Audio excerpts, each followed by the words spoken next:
Everyone, कैसे हैं आप सभी। तो गाइज आपके लिए मैं लेके आई हूँ एक सीरीज जिसमें मैं आपके साथ डिस्कस करने वाली हूँ छोटे छोटे कंसेप्ट जो बहुत बार पूछे जाते हैं, सो दैट हमारा जो एग्जामिनेशन अभी आ रहा है, कुछ ज्यादा समय हमारे पास है नहीं, लास्ट का 1 मंथ है, तो इस टाइम पीरियड पे हम छोटे छोटे कंसेप्ट्स को अच्छे से समझ सकें, डिटेल में क्वेश्चन के साथ अच्छे से समझ सकें कैसा क्वेश्चन पूछा गया और कैसे उसको सॉल्व करना है। तो ये सीरीज मैंने आपके लिए स्टार्ट की है जिसमें हम कम समय में अच्छे से तैयारी करेंगे और आपके लिए मैराथन सेशंस तो चल ही रहे हैं जिसमें हम एक ही क्लास में लगभग 2 से 3 घंटे का सेशन रहता है कम से कम, जिसमें हम पूरा का पूरा जो क्वेश्चंस हैं, टॉपिक्स हैं, उनको कवर करते हैं। तो ये सीरीज में आपके लिए कुछ खास है जो मैं लेके आई हूँ और ये आज आपके लिए सेशन है जो होने वाला है। तो आप लोग चैनल पे फर्स्ट टाइम आए तो चैनल को सब्सक्राइब कर लो। एंड आपको जो सारी क्लासेस की पीडीएफ है वो कहाँ मिलती हैं? JRF अड्डा एप्लीकेशन से मिलती है। तो JRF अड्डा एप्लीकेशन को भी आप डाउनलोड कर सकते हैं। क्लासेस के लिंक सारे टेलीग्राम पे मिल जाते हैं। फ्री क्विजेस और आपको फ्री मॉक टेस्ट भी मिलते हैं। क्लासेस का एक्सेस मिलता है एप्लीकेशन के थ्रू। एंड साथ ही साथ अगर आप दिसंबर के लिए ज्वाइन करना चाहते हैं हमें कर सकते हैं। रिवीजन बैचेस भी चल रहे हैं, तो अगर आप रिवाइज करना चाहते हैं लास्ट 10 ईयर्स के प्रीवियस ईयर पेपर्स को, तो आप लोग ज्वाइन कर सकते हैं। वीडियो सॉल्यूशन के साथ आपको सारे के सारे 10 साल के previous year question paper 1 and paper 2 के कवर करवाए जा रहे हैं। टेस्ट सीरीज आपके लिए है। टेस्ट सीरीज अगर अभी तक भी नहीं लगाना स्टार्ट किया है तो लगा लीजिए, क्योंकि यहाँ पे आपकी रियल तैयारी जो है वो होने वाली है। रियल टेस्ट आपका मॉक टेस्ट से ही होगा कि आप कितना अच्छे से अप्लाई कर पा रहे हैं जो आपने सारी चीजें पढ़ी है। और ये हमारा टाइम टेबल है, ठीक है। JRF अड्डा चैनल पे आपके लिए टाइम टेबल है। मेरी जो क्लासेस होती है कॉमर्स की इस चैनल पे होती है, पेपर 1 की भी, एंड पेपर 1 में आपको JRF अड्डा मेन चैनल पे भी करवाती हूँ। तो आप लोग मुझे सुबह 9:15 बजे पेपर 1 के लिए एंड शाम को 5 बजे पेपर 2 के लिए ज्वाइन कर सकते हैं। क्रैश कोर्स आपकी हैवी डिमांड थी कि मैम लास्ट में क्रैश कोर्स ले आओ, तो क्रैश कोर्स आपके लिए आ चुका है। कंप्लीट पेपर 1 की तैयारी आपको यहाँ पे करवाई जा रही है। तो आप लोग अगर ज्वाइन करना चाहते हैं तो ज्वाइन कर सकते हैं। पेपर 1 का क्रैश कोर्स है, लाइव क्रैश कोर्स। और अगर आप पेपर 2 के लिए ज्वाइन करना चाहते हैं तो कैप्सूल कोर्स है जिसमें आपको पूरी की पूरी रिवीजन मिल जाएगी थ्योरी की। तो थ्योरी अगर आप रिवाइज करना चाहते हैं तो आप कैप्सूल कोर्स ले सकते हैं। 999 रुपीज का है ये। और अगर आप प्रीवियस ईयर क्वेश्चन सॉल्व करना चाहते हैं तो इग्निशन बैच आपके लिए है। इग्निशन बैच में आप ज्वाइन कर सकते हैं पेपर 1 एंड पेपर 2 कॉमर्स के लिए। तो ये कुछ क्वेश्चंस हैं जो इस बार पेपर में पूछे गए 2023 में, फेब वाले पेपर में, मार्च वाले पेपर में। तो ये सारे क्वेश्चंस हैं जो हमसे पूछे गए थे। बट ये सारे क्वेश्चंस करने से पहले हमारे लिए जरूरी है कि हम कंसेप्ट्स को अच्छे से समझें, ठीक है। बिल्कुल जरूरी है कंसेप्ट्स को अच्छे से समझना। तो सबसे पहले स्टार्ट करेंगे कंसेप्ट को समझना। एक बार फटाफट क्लास शेयर हो जानी चाहिए, ठीक है। बच्चे एक को बुला लो, सभी को। बहुत बढ़िया तरीके से एक्सपेरिमेंटल रिसर्च को आज हम कवर करने वाले हैं, ठीक है। तो चलिए एक्सपेरिमेंटल रिसर्च को समझेंगे, बट उससे पहले मेरे कुछ सवाल हैं आपसे। आप लोग क्या समझते हो? What do you mean by experimental research?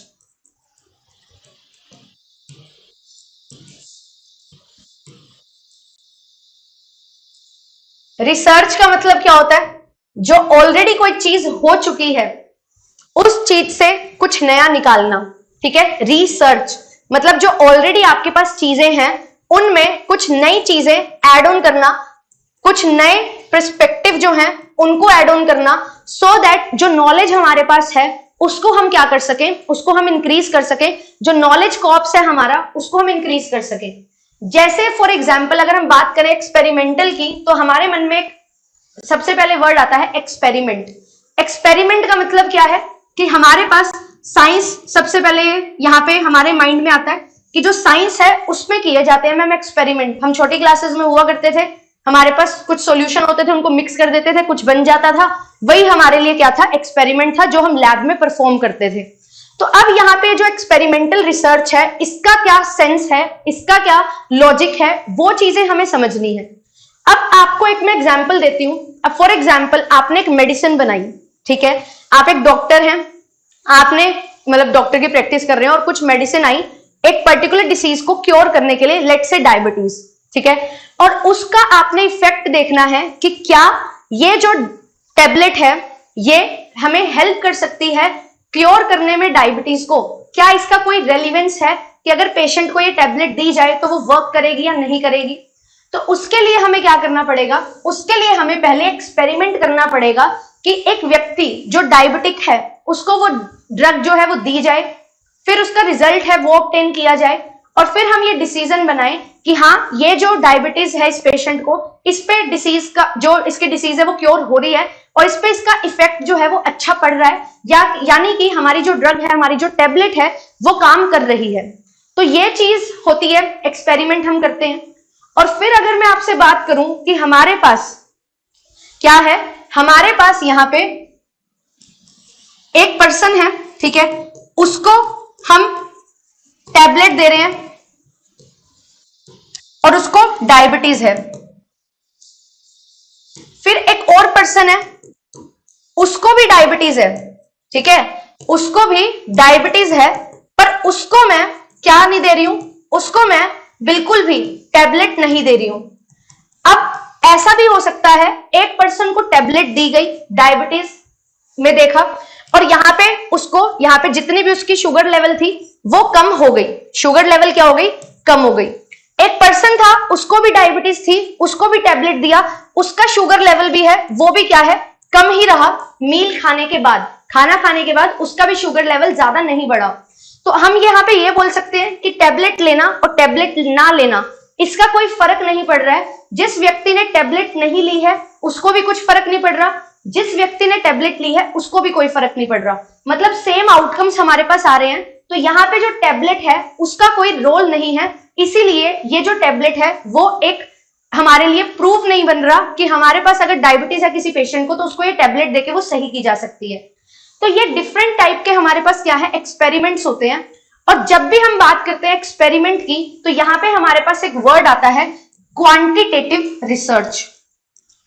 Quantitative research, quantitative research में क्या होता है, क्वांटिटेटिव रिसर्च में हमारे पास यहाँ पे जब हम बात करते हैं रिसर्च करने की तो वहां पे हमारे पास क्या रहती है, हमारे पास आर्टिफिशियल सेटिंग रहती है।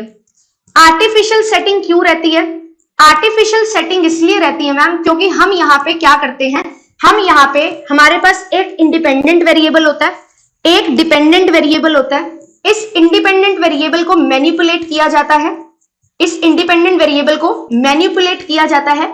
मैनिपुलेट करने का मतलब ये नहीं है कि इसको हमेशा गलत सेंस में ही यूज करेंगे।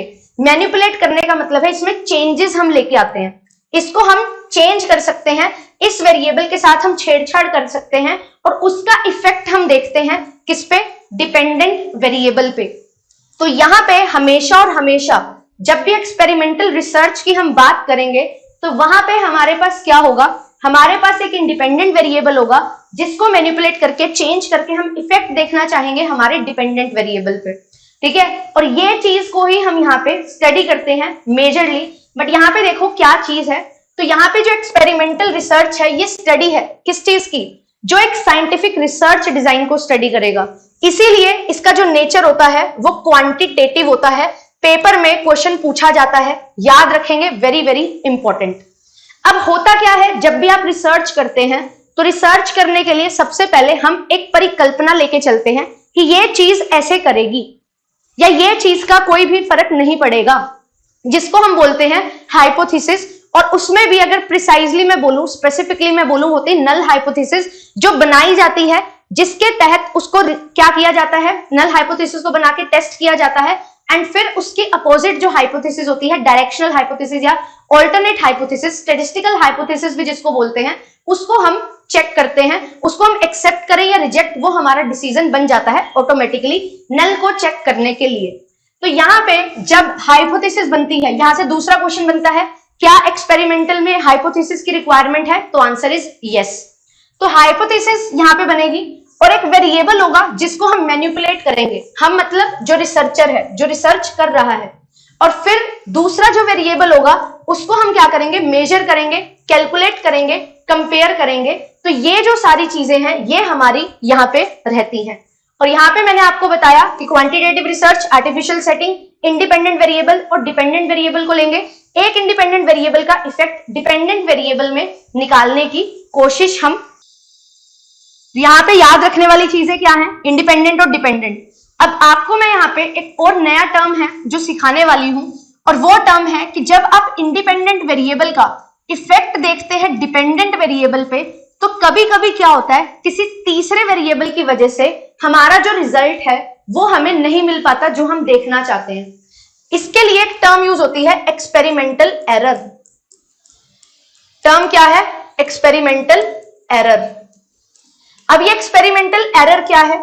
इसका मतलब ये है कि जब हम इंडिपेंडेंट वेरिएबल का इफेक्ट देखना चाहते हैं डिपेंडेंट वेरिएबल पे और किसी तीसरे वेरिएबल की वजह से डिपेंडेंट वेरिएबल में मेरे को चेंजेस देखने को मिलते हैं, तो वो मेरे लिए एक्सपेरिमेंटल एरर यहां पे बन जाता है। तो यहां पे आप बोल सकते हो कि एक्स्ट्रोनोशियस जो हमारा एक तीसरा वेरिएबल है वो क्या है?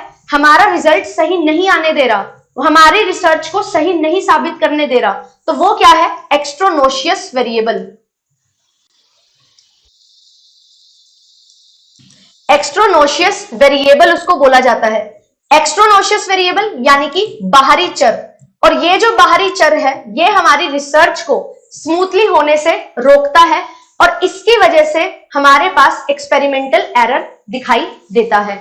ये भी पेपर में टर्म पूछी जा चुकी है, वेरी वेरी इंपॉर्टेंट, ध्यान रखेंगे और इसको याद रखेंगे। ठीक है, क्या ये चीज क्लियर है? Is this clear to all of you? I hope कि क्लियर होगी, इंपॉर्टेंट है, ध्यान रखना है। अब इसके बाद अगर मैं बात करूं कि हमारे पास ये एक्सपेरिमेंटल एरर करने से फायदा क्या होता है, क्यों चाहता है एक रिसर्चर कि वो एक्सपेरिमेंटल एरर करे? पहली चीज, ये क्वांटिटेटिव नेचर का है, ये फैक्ट्स पे बात करेगा, तथ्य पे बात करेगा, डेटा पे बात करेगा, नंबर्स में आपको सारा डेटा है जो दे देगा और उसके अकॉर्डिंग आप डिसीजन बना लोगे। फिर उसके बाद यहाँ पे जो रिसर्च है उसका वेरिएबल्स पे यहाँ पे होल्ड रहता है। जो भी आप जब भी रिसर्च करते हो, एक बहुत ही बेसिक सी बात है रिसर्च की, मुझे एक रिसर्च करनी है तो मैंने एक टॉपिक डिसाइड किया, उस टॉपिक को मैं प्रूव करना चाहती हूँ, सिंपल सी बात होती है। तो अब मैं क्या बनाती हूँ? एक नल बनाती हूँ, और वो जो नल होती है ना, ध्यान रखना, very very important topic, very very important point, जो नल हाइपोथेसिस होती है वो देखती है नो डिफरेंस। जो नल हाइपोथेसिस होती है वो लेके चलती है नो डिफरेंस।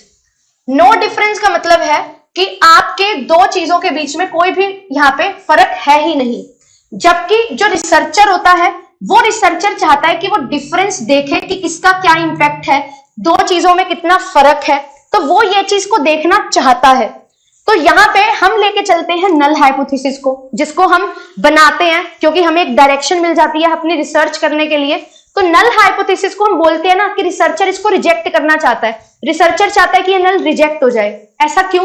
क्योंकि रिसर्चर ये इसलिए चाहता है क्योंकि वो ऑल्टरनेट को एक्सेप्ट करवाना चाहता है, और ये जो नल होती है ये होता है वो रिसर्च जो सभी लोग मान रहे हैं। ऐसी चीज जिसको सभी लोग मान रहे हैं, रिसर्चर उसको गलत प्रूव करना चाहता है। ऑल्टरनेट हाइपोथेसिस होती है HA या H1, जो रिसर्चर मान रहा है, रिसर्चर का जो बिलीफ है, और वो चाहता है कि मैं एज अ रिसर्चर जो मेरा बिलीफ है उसको ट्रू प्रूव कर दूं, और वो कभी भी अपने चीज को ट्रू प्रूव नहीं कर सकता, इसीलिए वो इनडायरेक्ट तरीका अपनाता है और वो नल हाइपोथेसिस को रिजेक्ट करके अपनी बात को एक्सेप्ट करवा लेता है। ये चीज होती है हमारी नल और ऑल्टरनेट हाइपोथेसिस में। ये किसका बिलीफ है? ये है जनरल बिलीफ। इन जनरल जो बिलीफ है ये नल हाइपोथेसिस है, और जो रिसर्चर का बिलीफ है वो हमारी ऑल्टरनेट हाइपोथेसिस है। आप अपनी बात को सही नहीं प्रूव कर सकते, ये चीज यहां पे बोली जाती है। आप कैसे प्रूव करते हो सही? दूसरे की बात को गलत प्रूव करके।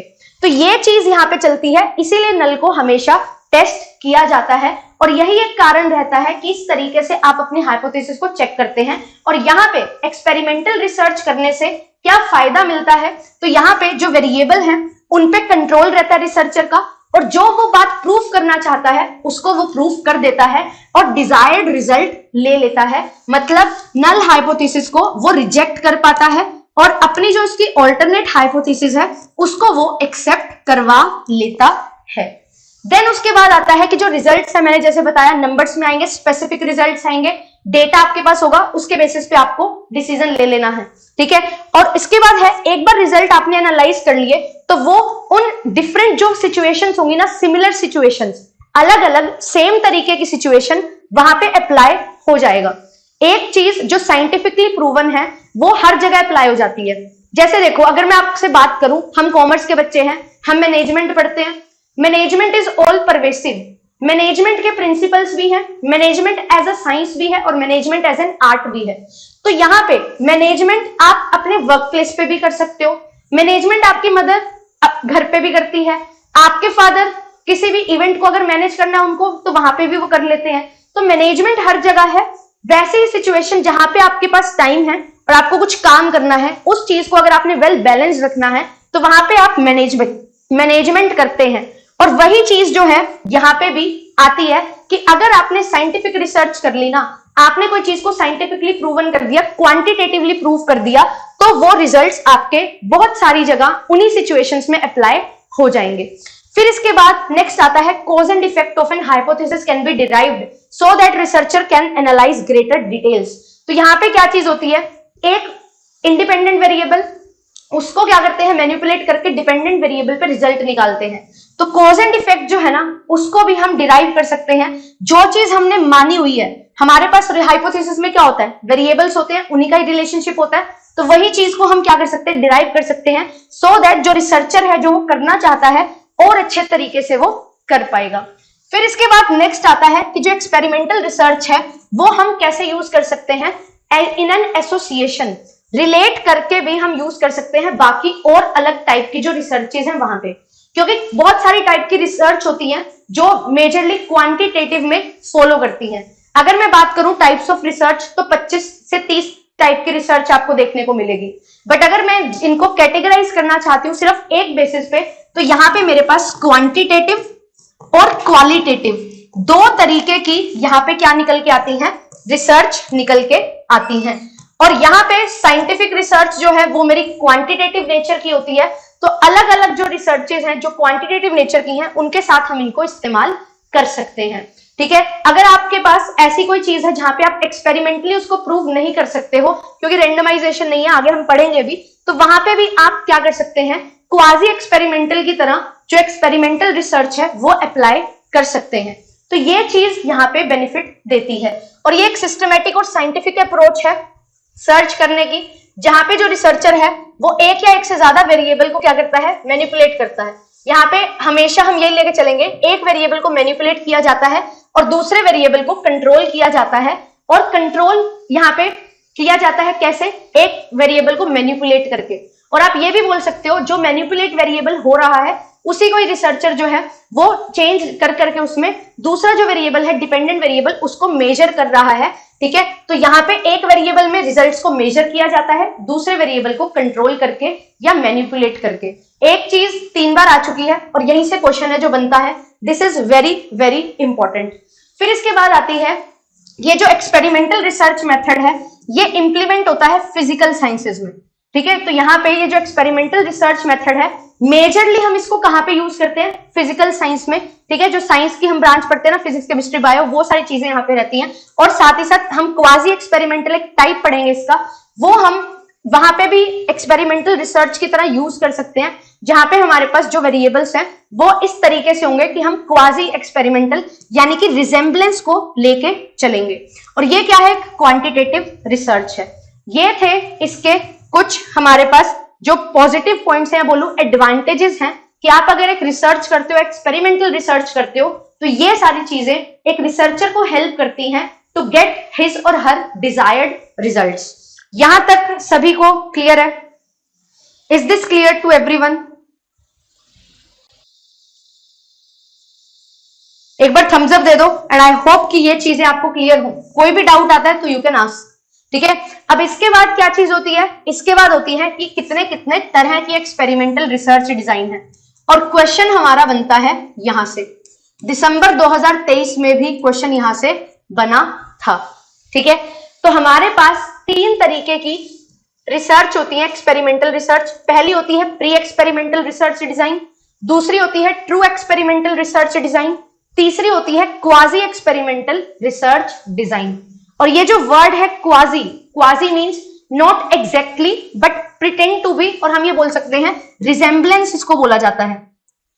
इसको क्या बोला जाता है, रिजेम्बलेंस, कि ये दिखाई देती है कि एक एक्सपेरिमेंटल रिसर्च है बट एक्चुअल में नहीं है। कहां पे यूज होगी ये हम यहाँ पे आगे डिस्कस करेंगे। अब सबसे पहले अगर मैं बात करूं प्री एक्सपेरिमेंटल रिसर्च डिजाइन की, जो सबसे पहला टाइप है और सबसे बेसिक फॉर्म है एक्सपेरिमेंटल रिसर्च का। अगर आपसे पूछा जाए बेसिक फॉर्म क्या है, तो आपको बताना है कि जो प्री एक्सपेरिमेंटल रिसर्च डिजाइन है ये हमारा basic form of pre experimental research design है। ठीक है, इसमें होता क्या है, इसका नाम ऐसे क्यों रखा गया है, इसका नाम इसलिए ऐसा रखा गया है क्योंकि यहाँ पे बेसिक एक्सपेरिमेंट के स्टेप्स यहाँ पे ध्यान में रखे जाते हैं। जैसे कि मुझे एक टेबलेट देखनी है किसका इफेक्ट है या नहीं, मुझे बुखार हुआ, ठीक है, मैंने पैरासीटामोल ली, पैरासीटामोल लेके दोबारा बुखार को मेजर किया, कम हुआ या नहीं हुआ, दैट्स इट। तो ये क्या चीज हुई, ये चीज हुई कि मैम हमने क्या किया है, हमारे पास एक जो डेटा था बेसिकली जिसको हमने टेस्ट करना है उसको हमने पहले मेजर किया प्री एक्सपेरिमेंट, देन उसको ट्रीटमेंट दिया, फिर उसके बाद पोस्ट क्या किया, एक्सपेरिमेंट किया, मींस उसको मेजर किया कि अगर हमारे पास दवाई लेने से बुखार कम हो गया तो मतलब सही है, दवाई लेने से बुखार कम नहीं हुआ मतलब इसका कोई इफेक्ट नहीं है। ये सिंपल सी चीज जो है वो हम यहाँ पे लेके चलते हैं। ठीक है, वो हम यहाँ पे लेके चलते हैं, ये चीज आपने ध्यान में रखनी है। ठीक है, ये चीज आपने ध्यान में रखनी है। यहां तक समझ आ रहा होगा, आई होप कि सारी चीजें बिल्कुल क्लियर होती जा रही होंगी। बहुत ज्यादा इंपॉर्टेंट है इन सारी चीजों को समझना। अब इसके बाद यहाँ पे वही चीज है, एक्सपेरिमेंटल ग्रुप, प्री एक्सपेरिमेंट, ठीक है, और ट्रीटमेंट, और फिर पोस्ट एक्सपेरिमेंट यहाँ पे हो जाता है, पोस्ट टेस्ट भी आप इसको बोल देते हो। ये चीज यहाँ पे आती है और हम यहाँ पे क्या करते हैं, ध्यान देना, इन अदर वर्ड्स यहां से क्वेश्चन बना हुआ है, एक single group is often studied, सिर्फ एक सिंगल ग्रुप को स्टडी किया जाता है। एक व्यक्ति को बुखार था, दवाई दी, बुखार उतरा या नहीं, दैट्स इट। तो यहाँ पे एक सिंगल ग्रुप होगा। मैम इसका मतलब यहाँ पे कौन सा ग्रुप होगा, ट्रीटमेंट ग्रुप होगा या कंट्रोल ग्रुप होगा? यहाँ पे सिर्फ और सिर्फ ट्रीटमेंट ग्रुप होगा। क्यों? क्योंकि उस व्यक्ति को ट्रीटमेंट दिया गया है। जिस ग्रुप को ट्रीटमेंट दिया जाए वो कहलाता है ट्रीटमेंट ग्रुप, वो कहलाता है ट्रीटमेंट ग्रुप। और क्या ट्रीटमेंट ग्रुप के अलावा भी कुछ और बोल सकते हैं क्या? तो हम उसको बोल सकते हैं एक्सपेरिमेंटल ग्रुप, क्योंकि उसके ऊपर एक्सपेरिमेंट परफॉर्म किया जाता है। तो यहाँ पे एक ग्रुप होता है जिसका नाम है एक्सपेरिमेंटल ग्रुप या फिर ट्रीटमेंट ग्रुप। फिर उसके बाद यहाँ पे क्या हम किसी से कंपैरिजन कर रहे हैं, किसी एक व्यक्ति को उठाया और बोला कि भाई तेरा भी हम देखते हैं बुखार कितना है, ठीक है, तेरा फीवर कितने पॉइंट पे है, तो ऐसा कुछ नहीं करते। यहाँ पे क्या होता है, नो कंपैरिजन। यहाँ पे जब प्री एक्सपेरिमेंटल है तो इस पे कोई भी कंपैरिजन भी नहीं होगा, ठीक है, कोई नॉन ट्रीटमेंट ग्रुप है वो होएगा ही नहीं। और नॉन ट्रीटमेंट ग्रुप का जो नाम होता है वो नाम होता है कंट्रोल ग्रुप, वो नाम होता है कंट्रोल ग्रुप। तो अगर अभी तक आपको कोई कंफ्यूजन थी कि कंट्रोल ग्रुप और ट्रीटमेंट ग्रुप होता क्या है, तो ट्रीटमेंट ग्रुप वो ग्रुप है जिसको ट्रीटमेंट दिया जा रहा है, जिसको वो मेडिसिन दी जा रही है, जिसपे एक्सपेरिमेंट परफॉर्म किया जा रहा है। और कंट्रोल ग्रुप वो ग्रुप है जिसको कोई ट्रीटमेंट नहीं दिया जा रहा, सिर्फ और सिर्फ एक प्लेसिबो उसके साथ किया जाता है कि हाँ भाई तेरे को भी दवाई दे रहे हैं, तेरे को भी दवाई दे रहे हैं, पर उसको दवाई ना देके एक मीठी गोली दे दी। प्लेसिबो का मतलब यही होता है, और उसको ऐसा लगता है कि हाँ यार मेरे को तो बहुत रिलैक्स फील हो रहा है, मेरा तो बुखार उतर गया। तो यहाँ पे हम ये देखते हैं कि भाई दवाई का फर्क पड़ेगा या नहीं। और वो चीज कहाँ देखी जाती है, प्री एक्सपेरिमेंटल में ऐसा कुछ नहीं होता। वो चीज हम देखते हैं, हमारा जो दूसरा टाइप है that is true experimental research design. True experimental research design में उस चीज को देखा जाता है जहां पे मैं एक ऐसे ग्रुप को भी इन्वॉल्व करती हूं जिसको मैं कुछ भी ट्रीटमेंट नहीं देती हूं, बट स्टिल उसको मेजर किया जाता है। Very very important. Control group कहां पे आएगा, ट्रू एक्सपेरिमेंटल में आएगा। और हमारा कंट्रोल ग्रुप कहां पे नहीं आएगा, तो प्री एक्सपेरिमेंटल में कोई कंट्रोल ग्रुप नहीं आएगा। ये चीज आपको यहाँ पे स्टडी करनी थी। अभी प्री एक्सपेरिमेंटल खत्म हो गया क्या? नहीं, प्री एक्सपेरिमेंटल में एक और चीज है। अगर आप वन शॉट केस स्टडी कर रहे हो तो वो प्री एक्सपेरिमेंटल में ही होगी। वन शॉट केस स्टडी क्या है कि वही एक्सपेरिमेंट करना है, pre test, experiment, post test, that's it. ठीक है, ये चीज यहाँ पे रहती है। और इसको हम एक और नाम से जानते हैं, one group pre test post test. यहाँ पे जो एक्सपेरिमेंट है इसको ध्यान रखना, इसको क्या बोला जाता है, one group pre test and post test. क्यों? क्योंकि इसी ग्रुप को क्या किया है, पहले ट्रीटमेंट देने से पहले भी टेस्ट किया गया है, ट्रीटमेंट देने के बाद भी टेस्ट किया गया है।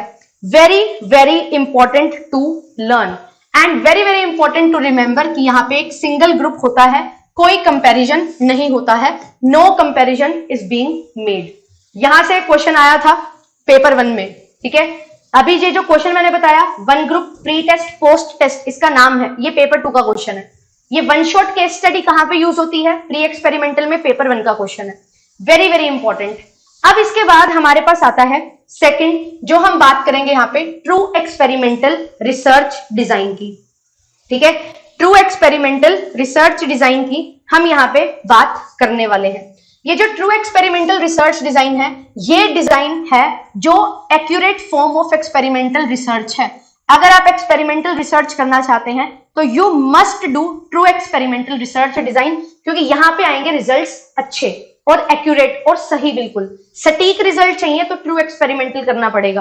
आप अपनी दवाई को देखना चाहते हो कि सही है या नहीं, तो ऐसे नहीं देख सकते कि भाई दवाई खाई बुखार उतर गया तो भाई सही है सही है सही है, नहीं। आप ये भी एक बार प्रूफ करो कि ये दवाई अगर कोई ना खाए, अगर उसका बुखार कम हो रहा है तो वो इस दवाई की वजह से नहीं हो रहा, वो चीज अलग प्रूफ करके दिखाओ। तो यहाँ पे हम क्या करेंगे, यहाँ पे हम ट्रीटमेंट ग्रुप को तो लेंगे ही लेंगे, जिसपे हम ट्रीटमेंट करेंगे, दवाई देके उसका बुखार कम करने की कोशिश करेंगे या दवाई देके उसकी डायबिटीज कम करने की कोशिश करेंगे। बट हम एक और ग्रुप लेंगे जिसको हम कंट्रोल ग्रुप बोलते हैं, और उस कंट्रोल ग्रुप को सिर्फ और सिर्फ हम मेजर करेंगे, उनको कोई दवाई वगैरह कोई मेडिसिन वगैरह नहीं दी जाएगी। तो यहाँ पे अगर एक नॉर्मल एग्जाम्पल की मैं बात करूं तो ऐसा है कि मैंने एक दवाई बनाई, मैं चेक करना चाहती हूँ ये दवाई सही है या नहीं है। तो मैंने क्या किया, डायबिटीज की दवाई बनाई कि खाना खाओ, खाना खाने के बाद ये दवाई लो, आपका जो ब्लड शुगर लेवल है वो ज्यादा नहीं बढ़ेगा। ठीक है, कि आपका जो इंसुलिन का लेवल है वो आएगा, मतलब प्रॉपर्ली आपका बैलेंस कर देगा और शुगर लेवल नहीं बढ़ेगा। बट हुआ ये है कि यहाँ पे क्या हुआ कि उस दवाई ने अगर शुगर लेवल कम किया तो हम मानते हैं कि दवाई क्या है, सही है। वो किसमें मानते हैं, वो मानते हैं प्री एक्सपेरिमेंटल में। बट अगर यहाँ पे ऐसा है कि मैंने जो दवाई ली उससे कुछ नहीं हुआ, बल्कि जो मैंने मील ली थी ना वो ही ऐसी थी जिसमें शुगर नहीं था, तो ये कैसे प्रूव होगा? मैंने 2 लोगों को एक दवाई वो खाना दिया, 2 लोग हैं, इसने भी खाना खाया इसने भी खाना खाया, दोनों को मैंने क्या दिया, दलिया दे दिया फॉर एग्जाम्पल, और मल्टीग्रेन दे दिया, सो दैट जो शुगर लेवल है वो बढ़े ना। अब इसने वो दलिया खाने के बाद दवाई भी ले ली, मेडिसिन भी ले ली, इस व्यक्ति ने सिर्फ दलिया खाया, इसने मेडिसिन नहीं ली। अब रिजल्ट क्या रहा, इसका भी शुगर लेवल नहीं बढ़ा, नहीं इंक्रीज हुआ, और इसका भी शुगर लेवल इंक्रीज नहीं हुआ। तो हम क्या ये बोलेंगे कि यहाँ पे इसने मेडिसिन खाई थी जिसकी वजह से शुगर लेवल नीचे सही हुआ, बढ़ा नहीं, इसका भी तो नहीं बढ़ा, ये तो कंट्रोल ग्रुप था, इसको तो आपने कोई ट्रीटमेंट नहीं दिया था। इसका मतलब ये है मेडिसिन का कोई इफेक्ट नहीं है, जो इन्होंने खाना खाया है वही खाना हेल्दी है, जिसकी वजह से इनका जो ब्लड शुगर लेवल है वो इंक्रीज नहीं हुआ है। ये चीज यहाँ पे रहती है। ठीक है, ये चीज यहाँ पे रहती है। अब ऐसे ही अगर मैं बात करूं, फॉर एग्जाम्पल फीवर वाला एग्जाम्पल ले लो, तो पैरासीटामोल लेने से फीवर कम हो गया, एक बंदे का पैरासीटामोल उसने नहीं ली फिर भी फीवर कम हो गया, तो पैरासीटामोल का कोई भी वहां पे इफेक्ट नहीं हुआ, वो बाय चांस ही उसने रेस्ट किया व्यक्ति ने, उस वजह से ही क्या हो गया, उसका फीवर कम हो गया है। अगर एक व्यक्ति का फीवर कम हो जाएगा दवाई लेने से, दूसरे का नहीं होगा, तो मैं बोलूंगी कि ये दवाई में क्या है, सही से ये रिएक्ट कर रही है और सही से ये क्योर कर पा रही है, या हम बोल सकते हैं इफेक्ट दे पा रही है कि हमारा जो बुखार है वो सही हो गया। बट अगर वो दवाई ना लेता हुआ व्यक्ति भी, उसका भी फीवर सही हो जाता है, तो हम उस दवाई को बोलेंगे कि ये सही दवाई नहीं है, सही रिजल्ट नहीं दे रही है। ये चीज यहाँ पे रहती है। और अब यहाँ पे हम किस पे बात करते हैं, ट्रू एक्सपेरिमेंटल रिसर्च डिजाइन में यहाँ पे हम स्टेटिस्टिकल एनालिसिस जो है ना, कि हम हाइपोथेसिस को प्रूव करते हैं या डिसअप्रूव करते हैं, उस पे ये चीज बेस्ड होती है।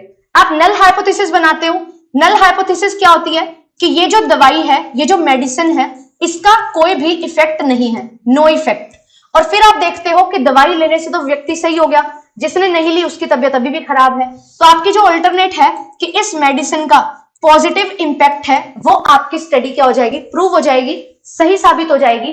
इसका मतलब आपका वो एक्सपेरिमेंटल रिसर्च डिजाइन जो आपने किया है वो आपने स्टैटिस्टिकल डेटा पे बेस्ड लिया है और उसके अकॉर्डिंग आपका आंसर यहाँ पे निकला है, और सही आपने यहाँ पे नल हाइपोथेसिस को डिसअप्रूव करके ऑल्टरनेट हाइपोथेसिस को अप्रूव कर लिया है। ये चीज यहाँ पे आती है, और यही एक ऐसा टाइप है एक्सपेरिमेंटल रिसर्च डिजाइन का जो कोज एंड इफेक्ट रिलेशनशिप की बात करता है।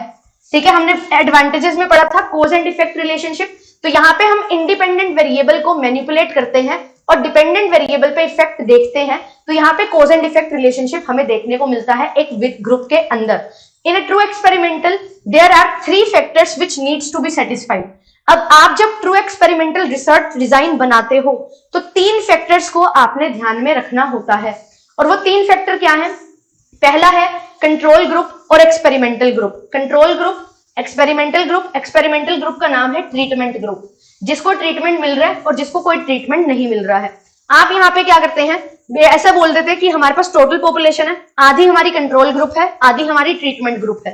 कंट्रोल ग्रुप को कुछ भी नहीं देना, नॉर्मल एक प्लेसिबो इफेक्ट देना है, ठीक है। और जो हमारा ट्रीटमेंट ग्रुप है उसको वो मेडिसिन देनी है जिसको हम टेस्ट करना चाहते हैं।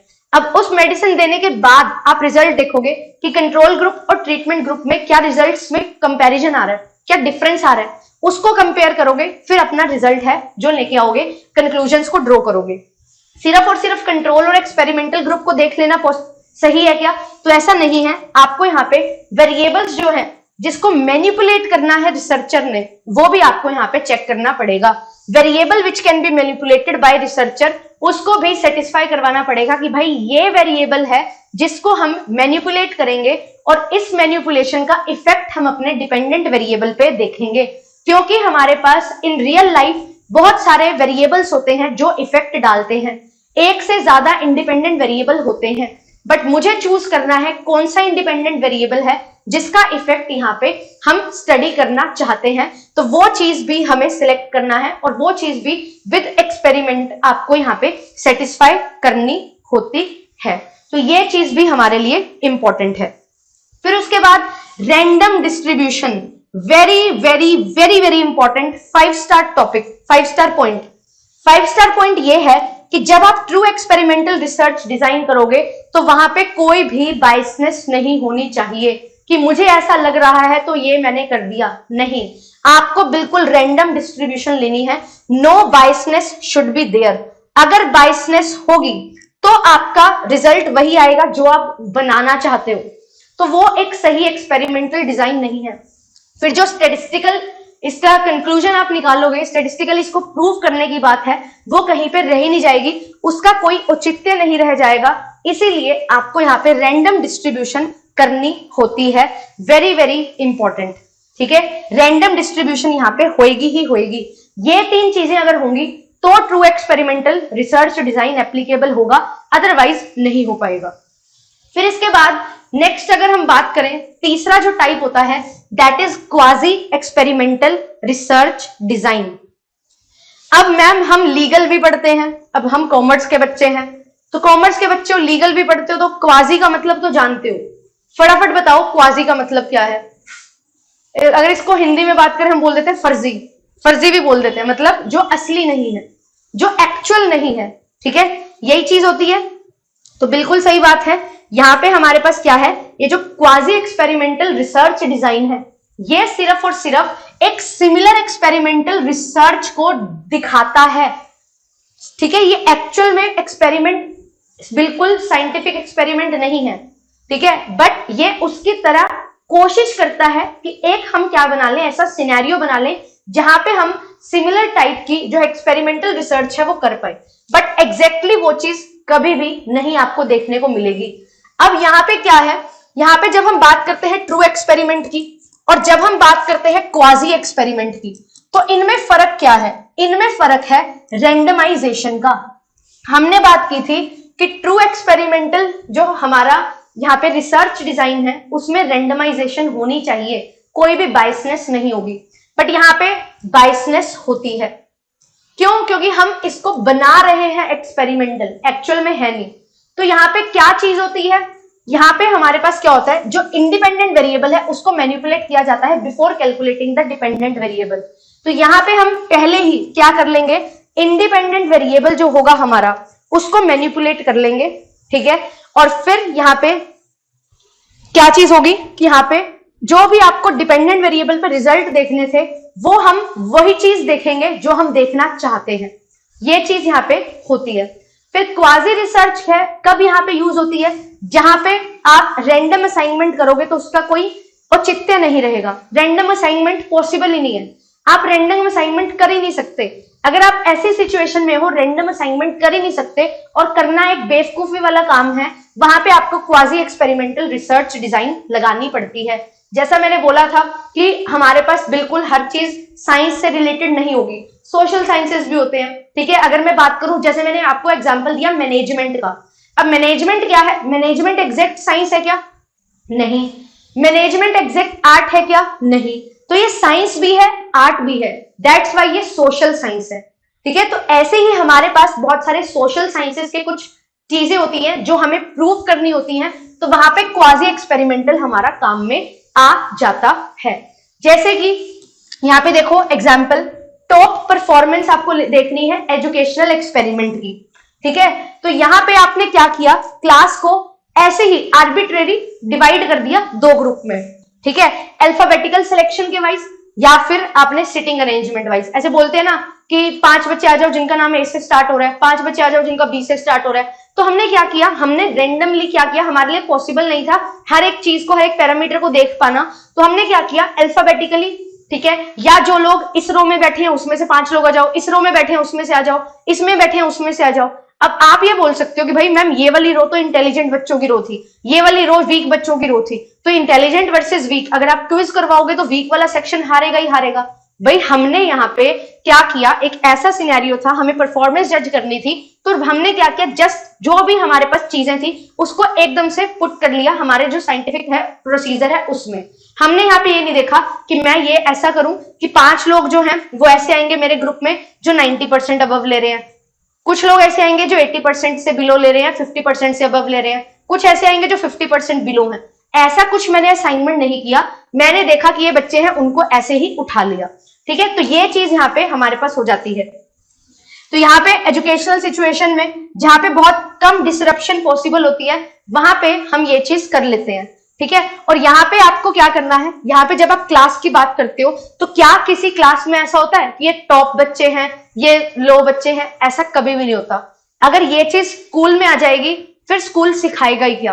तो इसीलिए ही यहाँ पे एक एग्जाम्पल लिया गया है कि स्कूल में बच्चे बैठे हैं क्लास में, ऑल आर इक्वल, आप उनमें से किसी बच्चों को उठा लो, कोई फर्क वहां पे नहीं पड़ता है, ठीक है। ये चीज रहती है। हालांकि कुछ प्राइवेट स्कूल्स करते हैं ऐसा, पर ऐसा होना नहीं चाहिए। और यही चीज को हमने यहाँ पे ध्यान में रखा कि हमारे इंटेलिजेंट बच्चे और हमारे जो वीक बच्चे हैं वो होंगे, उनके लिए अलग अलग सेक्शंस ही बना दिए जाते हैं, सो दैट एक तरीके के बच्चे एक क्लास में रहे, उनको ये ना फील हो कि मैं कमजोर हूं सबसे या मैं सबसे अच्छा हूं पढ़ने में, वो चीजें होती हैं, ठीक है। तो यहाँ पे आप रैंडम असाइनमेंट पॉसिबल नहीं हो पाती है, या कंट्रोल ग्रुप की जो रैंडम असाइनमेंट है वो हम यहाँ पे पॉसिबल नहीं कर पाते हैं। कंट्रोल ग्रुप कौन सा ग्रुप है? जिस ग्रुप को कोई भी ट्रीटमेंट नहीं दिया जा रहा है, जिसको सिर्फ और सिर्फ ऑब्जर्व किया जा रहा है, वो हमारा कंट्रोल ग्रुप यहाँ पे निकल के आता है, ठीक है।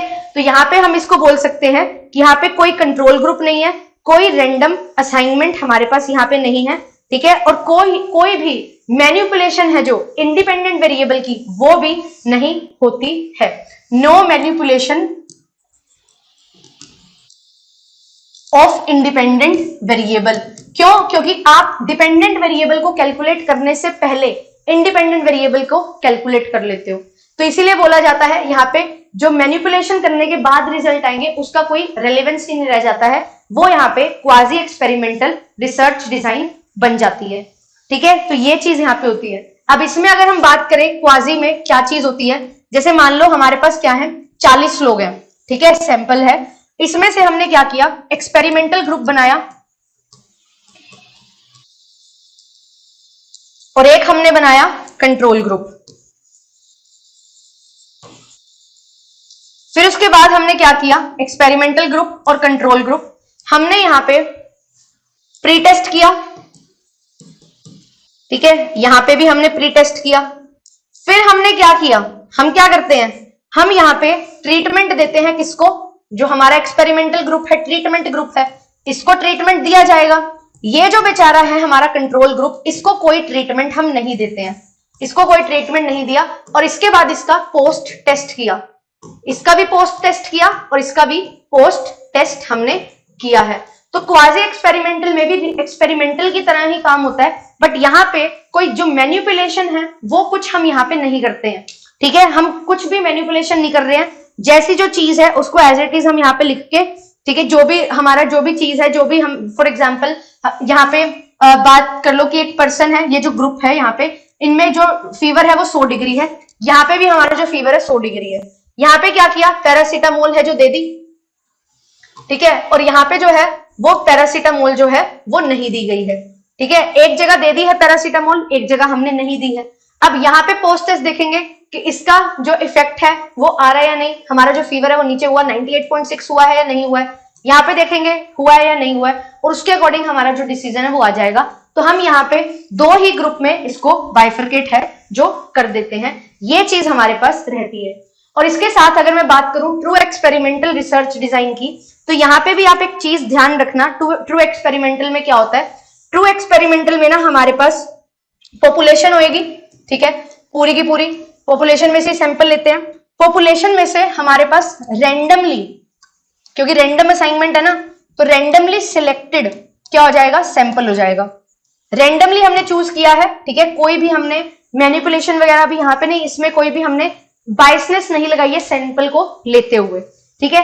और फिर इस सैंपल में से मैंने क्या बनाए हैं, दो ग्रुप बनाए हैं, ट्रीटमेंट ग्रुप और कंट्रोल ग्रुप, ठीक है। फिर उसका प्री टेस्ट किया, प्री टेस्ट, इसका भी प्री टेस्ट होगा, ठीक है।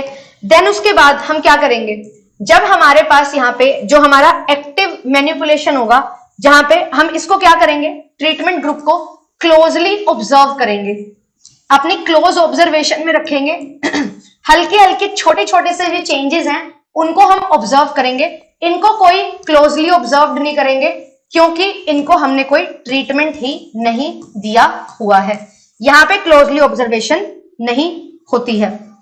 सॉरी वेट, ट्रीटमेंट नहीं दिया है बट ऑब्जर्व तो क्लोजली करेंगे, अदरवाइज तो हम यहाँ पे कुछ ऑब्जर्वेशन के बेसिस पे कंक्लूजन ही नहीं निकाल पाएंगे, इसकी भी क्लोजली ऑब्जर्वेशन होती है। अब जो रिसर्चर है वो क्यों ऑब्जर्व करेगा क्लोजली, क्योंकि वो ये देखना चाहता है ट्रीटमेंट का कितना फर्क पड़ा, ये देखना चाहता है ट्रीटमेंट का कितना फर्क पड़ा, तो ऑब्जर्व तो क्लोजली करेगा बट इसको दे देगा ट्रीटमेंट और इसको ट्रीटमेंट नहीं देगा, एक को ट्रीटमेंट दे दिया, एक को ट्रीटमेंट नहीं दिया है। उसके बाद अब यहाँ पे हमारा जो होगा वो पोस्ट टेस्ट होगा एंड उसके बेसिस पे हमारा जो रिजल्ट है वो निकलेगा कि ये चीज जो हमने ट्रीटमेंट दिया वो इफेक्टिव था या नहीं था, ट्रीटमेंट वाज इफेक्टिव और नॉट, ये चीज हम यहाँ पे देखेंगे, ठीक है। तो यहाँ पे ये हमारे पास ट्रू एक्सपेरिमेंटल में ही हमें देखने को मिलती है ठीक है। तो यहाँ पे चार चीजें आपको याद रखनी है, पहली चीज है रेंडमाइजेशन, ये ट्रू एक्सपेरिमेंटल की बात कर रही हूं मैं, ठीक है, रेंडमाइजेशन। दूसरी चीज आपको देखनी है, वेरिएबल को मैनिपुलेट किया जा सकता है, वेरिएबल कैन बी मैनिपुलेटेड, किसके द्वारा, बाय द रिसर्चर, रिसर्चर यहां पे मैनिपुलेशन करेगा। तीसरा है यहाँ पे कंट्रोल ग्रुप होंगे, एंड फोर्थ जो है हमारे पास वो है कि एक्सपेरिमेंटल ग्रुप भी यहां पे होंगे। वही जो मैंने 3 पॉइंट आपको बताए थे ना, उसी को ही मैंने दोबारा से एक बार यहाँ पे लिख दिया है सो दैट आप रिवाइज अच्छे से कर सको। तो ये चीज हमारे पास रहती है कि हमारा जो एक्सपेरिमेंटल रिसर्च डिजाइन है वो 3 पार्ट्स में डिवाइड हो जाता है। अब ये जो हमने किया, ये हमने सारी थ्योरी पढ़ ली है, सारी थ्योरी हमने यहाँ पे एक्सपेरिमेंटल रिसर्च से पढ़ लिया रिलेटेड। अब बात आती है क्वेश्चंस को सॉल्व करने की, वन बाय वन क्वेश्चंस को सॉल्व करते हुए चलेंगे, आपको बताना है करेक्ट आंसर क्या होगा, ठीक है। फर्स्ट क्वेश्चन आपके सामने है, ध्यान से पढ़िए और आंसर करिए, कोई डाउट है आपका तो you can ask.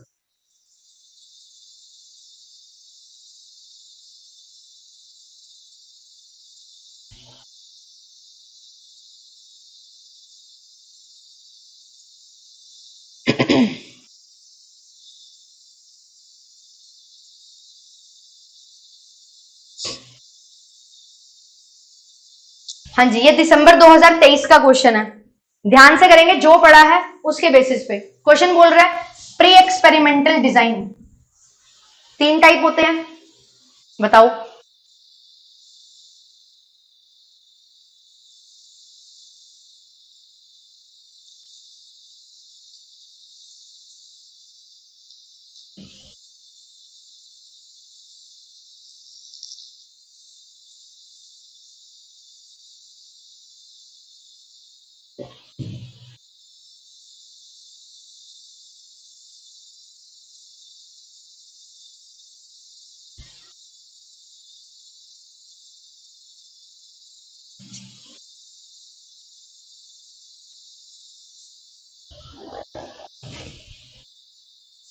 One group pre test post test होता है क्या? बिल्कुल होता है मैम। वन ग्रुप लेके चलते हैं, सिंगल ग्रुप हमने पढ़ा था। Pre test post test control group, control group तो मैम होता ही नहीं है। तो अगर कंट्रोल ग्रुप होता ही नहीं है तो बी को कर दो एलिमिनेट, बी तो गया, ए और डी गए। क्वाजी एक्सपेरिमेंट्स, क्यों भाई? क्वाजी एक्सपेरिमेंट्स तो तीसरा टाइप है, तो क्वाजी भी नहीं आएगा, सी भी यहां पे हो जाएगा कैंसिल। आफ्टर ओनली स्टडी होता है क्या? हाँ, हम क्या करते हैं, हम यहाँ पे हमारे पास ग्रुप है जो, उसका प्री टेस्ट करते हैं, ट्रीटमेंट देते हैं और उसका फिर पोस्ट टेस्ट कर देते हैं, तो ये भी होता है। अब यहाँ पे एक और नया वर्ड आया है हमारे पास, स्टैटिक ग्रुप कंपैरिजन। ये स्टैटिक ग्रुप कंपैरिजन क्या होता है? ये भी एक प्री एक्सपेरिमेंटल रिसर्च डिजाइन का ही क्या है, एक टाइप है। इसको भी थोड़ा देख लेते हैं। यहाँ पे जब प्री एक्सपेरिमेंटल रिसर्च डिजाइन आप करते हो ना, तो यहाँ पे क्या होता है, हम बात करते हैं सिंगल ग्रुप की, तो एक ग्रुप हमारा जहां पे जिसको ट्रीटमेंट देते हैं वो होता है, ठीक है। दूसरा ग्रुप होता है, कंट्रोल ग्रुप नहीं होता, दूसरा जो होगा वो होगा जिसको हम स्टैटिक रखेंगे, जिसमें हम कोई भी चेंजेस अलाउ ही नहीं करेंगे और चेंजेस करेंगे ही नहीं, चेंजेस होने नहीं देंगे। जैसे हम अजम्पशन लेके चलते हैं ना कि ये चीज कांस्टेंट है, वो कांस्टेंट फैक्टर हमारे पास यहाँ पे आता है, इसीलिए इसको बोलते हैं कि हम ट्रीटमेंट ग्रुप को कंपेयर करते हैं स्टैटिक ग्रुप के साथ, इसीलिए इसका नाम है स्टैटिक ग्रुप कंपैरिजन। बस याद रखना प्री एक्सपेरिमेंटल में इसको यूज किया जाता है, ठीक है, ये चीज आपके पास रहती है। तो यहां पे जो हमारा आंसर होगा वो क्या बन जाएगा, आंसर बन जाएगा option number B, A D and E only. Very very important question, और ये क्वेश्चन ऐसे आते हैं कि मैम पता नहीं स्टैट्स तो कैसी आने लगी है, तो ऐसी आने लगी है, थोड़ा सा इनडेप्थ पढ़ने की जरूरत है। आगे देखिए, नेक्स्ट क्वेश्चन है हमारे पास, ये नॉर्मल क्वेश्चन है। सिस्टमैटिक रिसर्च अगर आप कर रहे हो तो क्या क्या प्रोसेस आप यहाँ पे परफॉर्म करोगे। ये not only about experimental research है, ये सिस्टमैटिक रिसर्च की बात कर रहा है। Experimental research is a type of systematic research, ठीक है। तो करिए इसको सॉल्व, पहले इंग्लिश में देख लो फिर हिंदी में दिखाती हूं।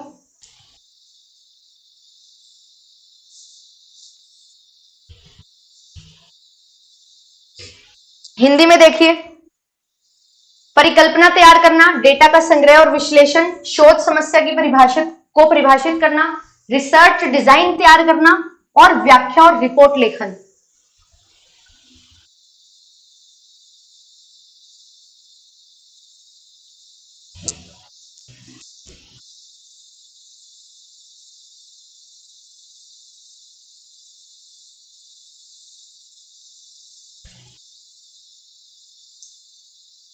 तो सबसे पहली चीज होती है कि आपका जो यहाँ पे रिसर्च प्रॉब्लम है उसको आप डिफाइन कर पाए।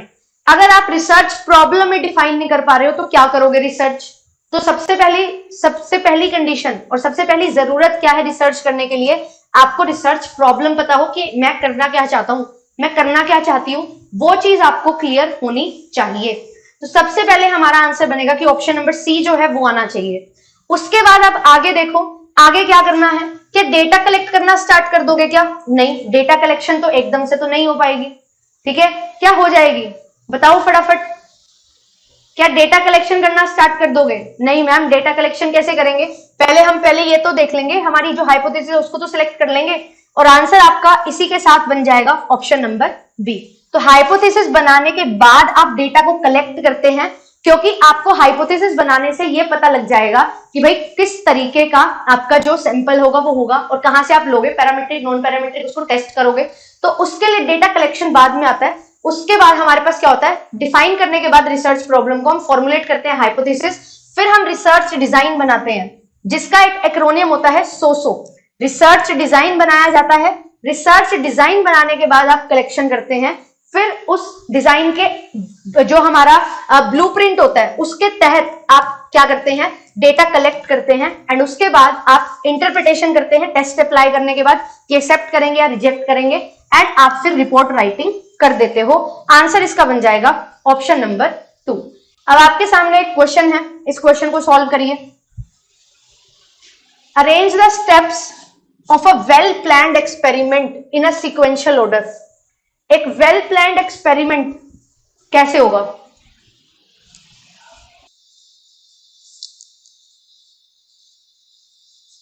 एक्सपेरिमेंट मतलब साइंटिफिक, कैसा?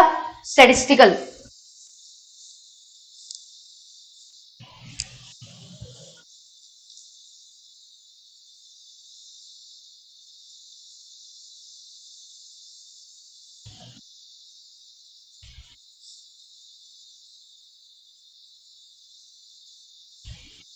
अब यहां पे देखो, अगर एक्सपेरिमेंट है तो आप इन्वायरमेंट को कंट्रोल करोगे, मतलब आर्टिफिशियल सेटिंग्स होंगी।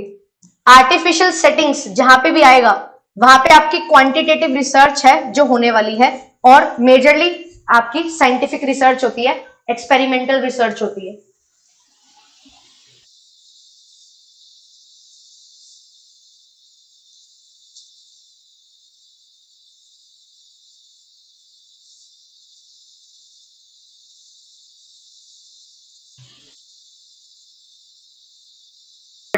तो यहां पे हमने क्या करना है, एक एक्सपेरिमेंट को सीक्वेंशियल ऑर्डर में लगाना है।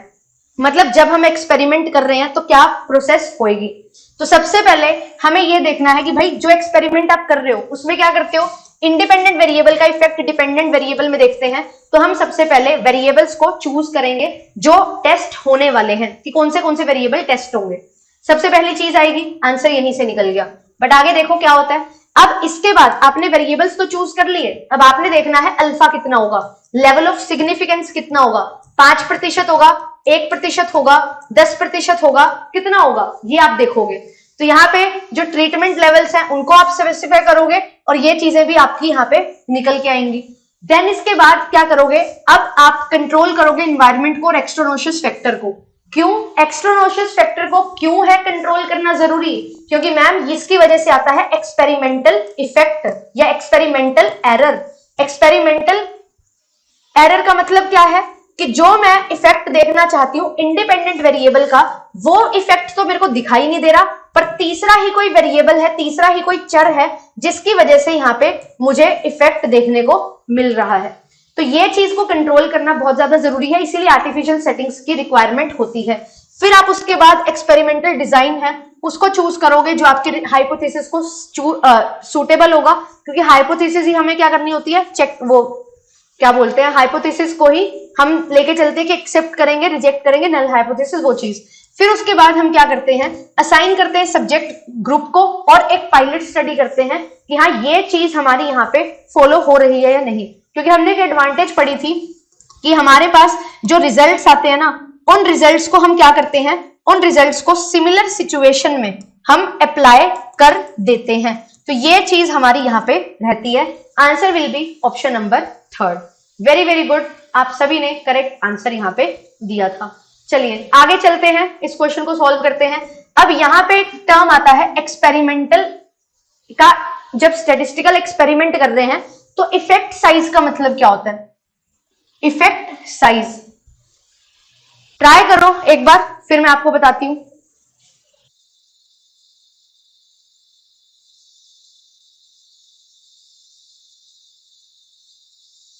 इफेक्टिव टेस्टिंग ऑफ हाइपोथेसिस, परिकल्पना का प्रभावी परीक्षण, probable success of an experiment manipulation, एक प्रयोग हेरफेर की संभावित सफलता, quantitative measurement of the magnitude of the experimental effect, प्रायोगिक प्रभाव के परिमाण का मात्रात्मक नाप, मात्रात्मक मतलब नंबर्स, ठीक है, और ये बात हो रही है स्टैटिस्टिकल एक्सपेरिमेंट की।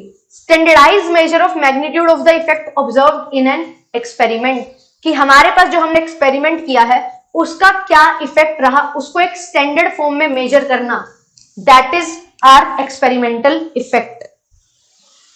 क्वेश्चन बहुत अच्छा है। Effect size,